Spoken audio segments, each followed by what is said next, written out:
try and zoom in here a little bit. Um,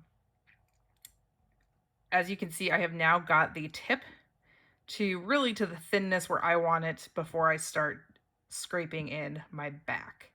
Now you can do one of two things. You can work with your knife and go back to where the heart starts and just do that aspect. Some people can go ahead and kind of clip the tip open at this point, thin it out a bit more, and then start adding in the back. Um, Getting the heart, scraping to the heart, and then scraping back till about 5 millimeters from the thread. However, I go ahead and just start back where I want to be, which is the 5 millimeters here from the thread. So you'll see, and I do for this, the back, very long scrapes right just to the point where the tip meets the back of the, or the tip, yeah, the back of the tip meets the heart, excuse me. So I can follow through. It's not the end of the world if you do for this, but you don't want to do too much at this point, just enough to get the cane off so that it is going to vibrate and rattle.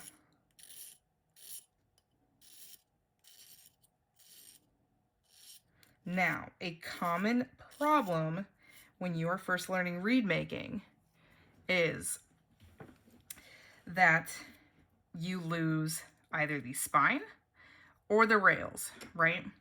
And again, like I was talking in the beginning, that is a 100% issue of too much pressure on the knife as you're doing your follow through scrape.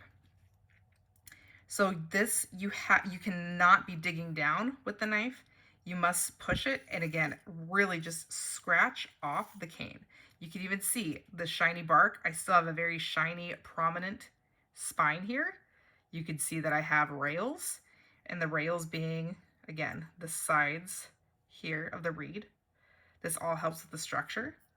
So don't be afraid to get that shiny bark off, but it's similar to what we do with the tip, where again, just nice light scrapes. And I have no problem telling my students to leave their spine heavier at first, just so that they know exactly where it is. And if you have, I don't know, if you're struggling still to keep it on there, don't be afraid to just draw on the reed. And it's hard with pencils. Let me try and do this here and I'll show you. At least with this pencil and this piece of cane. Set it down. Okay, do not be afraid to just use pencil on the reed right now as you are trying to learn and get things established. You are going to wreck way more reeds than you would like when you're first starting out, but we all do it, and the only way that we learn how to properly scrape the cane with the knife, excuse me, is by practice, lots and lots of practice. So yes, you're going to go through lots of cane. Yes, you should probably have a lot of tube cane on hand if your school has cane processing equipment. But even if they don't, then you should be ready and set with gouged shaped folded cane.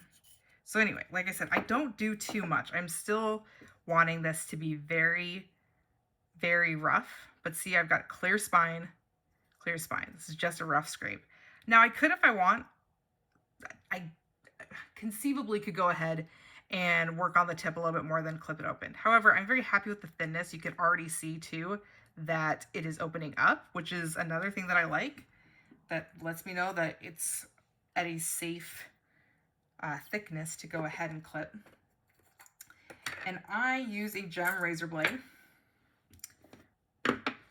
Move these fuzzies out of the way. It's my best friend, gem razor blade.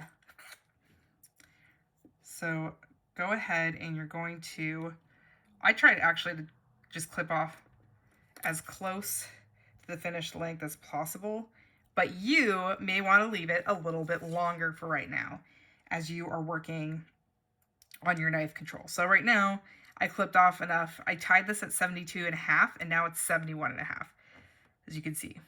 So I would clip a bit more off, which I'm going to do because that is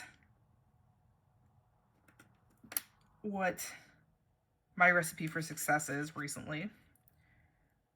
It keeps me a little more accountable for the reed itself and allows me to take my time and slow down.